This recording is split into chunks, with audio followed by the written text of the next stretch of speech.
Hi viewers, welcome to our channel. ప్రస్తుతం మనతో పాటు సీనియర్ జర్నలిస్ట్ దాము బాలా సార్ వారితో మాట్లాడదాం. నమస్కారం సార్. నమస్తే సార్, బెంగళూరు రేవ్ పార్టీ కేసులో ఇరుక్కున్న నటి హేమని బెంగళూరు పోలీసు అరెస్ట్ చేయడం చూసాం. ఇప్పుడు ఇంట్రాగేషన్ కూడా చేస్తున్నారంట. అయితే ఇటు మా నుంచి ఆమెని బహిష్కరిస్తున్నారు అన్న ఒక వార్త కూడా వైరల్ అవుతుంది సార్. ఆ మధ్య మంచు విష్ణు గారు కూడా స్పందించారు.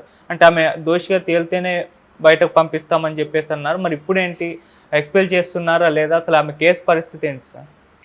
మాలో కొత్తగా పరిణామం ఏంటంటే హేమను సస్పెండ్ చేస్తున్నారు మా అసోసియేషన్ నుంచి. సో విష్ణు అందరికి కూడా మెసేజ్లు పెట్టాడని ఆ కమిటీ మెంబర్ల అభిప్రాయాలు ఏంటి, ఇట్లా నేను సస్పెండ్ చేయాలనుకుంటున్నాను, మీ అభిప్రాయాలు చెప్పండి అనేది పంపించాడు. ఓకే. సో ఇప్పుడు కమిటీలో మెజారిటీ కానీ ఆమెను సస్పెండ్ చేయాలనుకుంటే ఆమెను సస్పెండ్ చేసే అవకాశం ఉంది. ఆల్రెడీ విష్ణు అనుకున్నాడు కాబట్టి కమిటీ మెంబర్లు కూడా మెజారిటీ అంగీకరించే అవకాశం కనిపిస్తుంది. నాకు తెలిసి మోస్ట్లీ హేమను సస్పెండ్ చేసే అవకాశం ఉంది.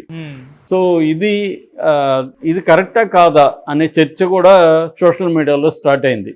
అంటే మాలో ఉన్నవాళ్ళేమో అందరూ కూడా సత్యవంతులా, వీళ్ళు డ్రగ్స్ తీసుకోరా, వీళ్ళని ఎవరు చేయలేదు, మీకేం మోరల్ రైట్ ఉంది ఆమెను జడ్జి చేయడానికి, ఆమెను సస్పెండ్ చేయడానికి అని కూడా పోస్టులు వస్తున్నాయి ఫేస్బుక్లో కావచ్చు, మిగతా మాధ్యమాల్లో. అంటే ఇక్కడ ఎందుకంటే గతంలో మనం చూసాము డ్రగ్స్కి సంబంధించి రవితేజ లాంటి వాళ్ళు, చాలామంది చార్మి లాంటి అనేక మంది హీరోయిన్లు కావచ్చు, హీరోయిన్లు కావచ్చు, అంటే మాలో సభ్యులుగా ఉన్న అనేక మందిని డ్రగ్స్ ఛార్జెస్ ఉన్నాయి, వాళ్ళ మీద అంతా ఉన్నాయి. సో వాళ్ళంతా సస్పెండ్ చేయకుండా ఇప్పుడు హేమను మాత్రం ఎందుకు సస్పెండ్ చేస్తున్నారు అంటే, ఆల్రెడీ ఇంతకుముందే హేమను సస్పెండ్ చేయాలని కరాటే కళ్యాణి డిమాండ్ చేసినప్పుడే విష్ణు ఒక స్టేట్మెంట్ ఇచ్చాడు. దాని మీద కూడా నేను అప్పుడే మాట్లాడాను.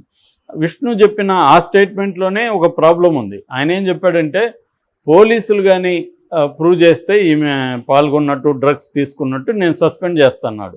నేను అప్పుడే చెప్పాను, పోలీసులు ఎవరి మీదన్నా కేసు పెడితే వాళ్ళు దోషి అయిపోయినట్టు కాదు కదా, దీనికి ఒక వ్యవస్థ ఉంది. క్రిమినల్ జస్టిస్ సిస్టమ్ అంటే అది స్టార్టింగ్ పాయింట్. పోలీసులు అనేది కేసు పెడతారు, కేసు పెట్టినంత మాత్రాన వాళ్ళు దోషి కాదు, దానికి మళ్ళీ కోర్టులు ఉన్నాయి, కోర్టు కూడా కింది కోర్టు దోషి అన్నంత మాత్రాన కూడా దోషి కాదు.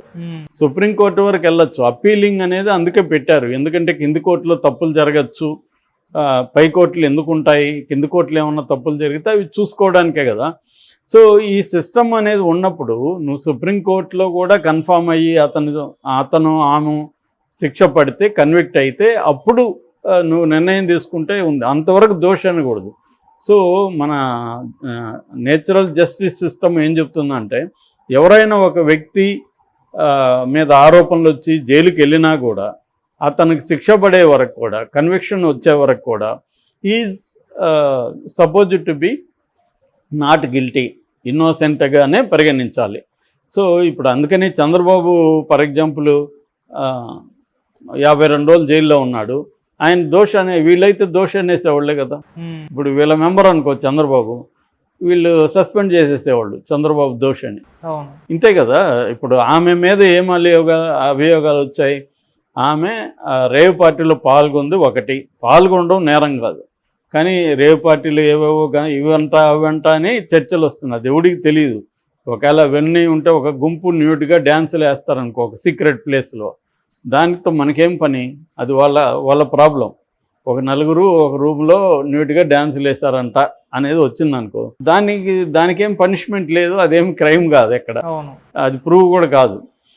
కాబట్టి ఇప్పుడు రేవ్ పార్టీకి వెళ్ళడం క్రైమ్ అనేది ఎవరు చెప్పట్లే. రేవ్ పార్టీకి వెళ్ళినాక ఇక్కడ డ్రగ్స్ తీసుకొని ఉంటే, డ్రగ్స్ సప్లయర్స్ అనేది మేజర్ ఇంపార్టెంట్. డ్రగ్స్ తీసుకున్న వాళ్ళ మీద నిజానికి పనిష్మెంట్ కూడా తక్కువే ఉంటుంది కోర్టులో.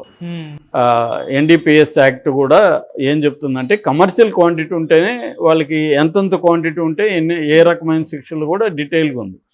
డ్రగ్స్ తీసుకుంటే జనరల్గా ఏం చేస్తారంటే, డ్రగ్స్ తీసుకున్న వాళ్ళని విక్టిమ్గా పరిగణించి వాళ్ళకి రిహాబిలిటేషన్ సెంటర్కి పంపించడం, సైకలాజికల్ కౌన్సిలింగ్ లేయడం, లేదా సైకాట్రీ దగ్గర మెడిసిన్స్ ఇప్పించడం, ఇలాంటివి చేస్తారు తప్ప వాళ్ళని జైలుకి పంపించేయరు, జనరల్ ప్రాక్టీస్.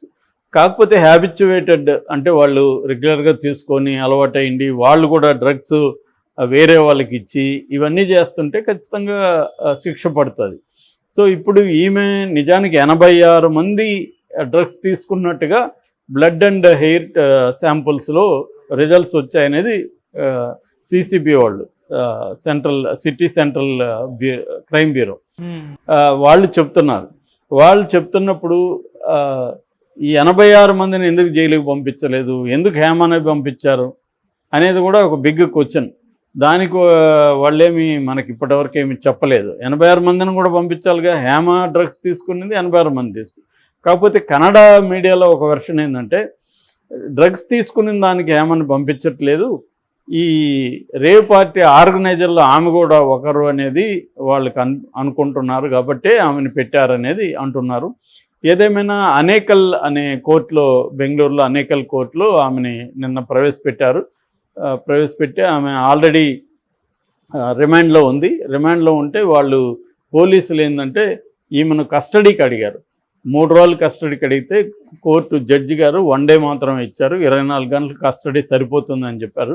నాకు తెలిసి కస్టడీలో కొత్తగా విషయాలు ఏమొస్తాయనేది చూడాలి. నిజంగా ఆమె ఏమన్నా ఈ డ్రగ్స్ ఇతరులకు అందించడం కావచ్చు, ఈ పార్టీ ఆర్గనైజేషన్లో ఆమె యాక్టివ్గా ఉంటే ఖచ్చితంగా ఆమెకి శిక్ష పడే అవకాశం ఉంది.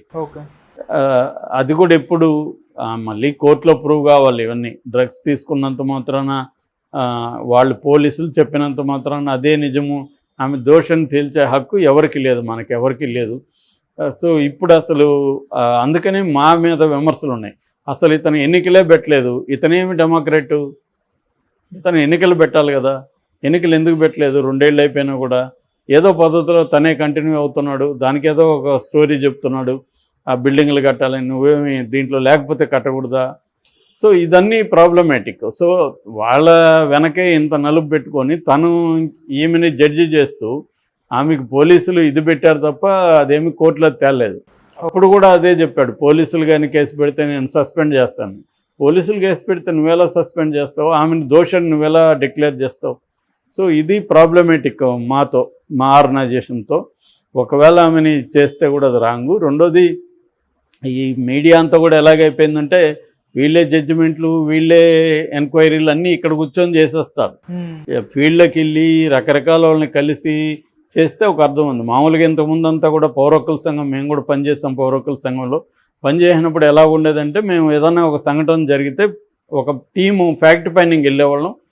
ఫర్ ఎగ్జాంపుల్ దళితుల మీద అగ్రకులాల దాడి చేస్తే మేము వెళ్ళి దళితుల్ని కలిసేవాళ్ళం, అగ్రకులాల్లో దాడి చేసిన వాళ్ళని కూడా కలిసేవాళ్ళం, వాళ్ళ వర్షన్ వినేవాళ్ళం.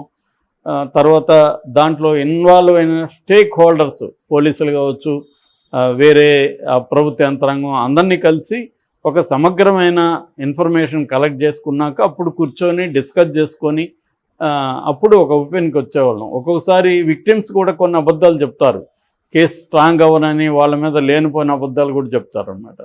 ఇవన్నీ చూసుకొని ఒక సమగ్రత రావాలి.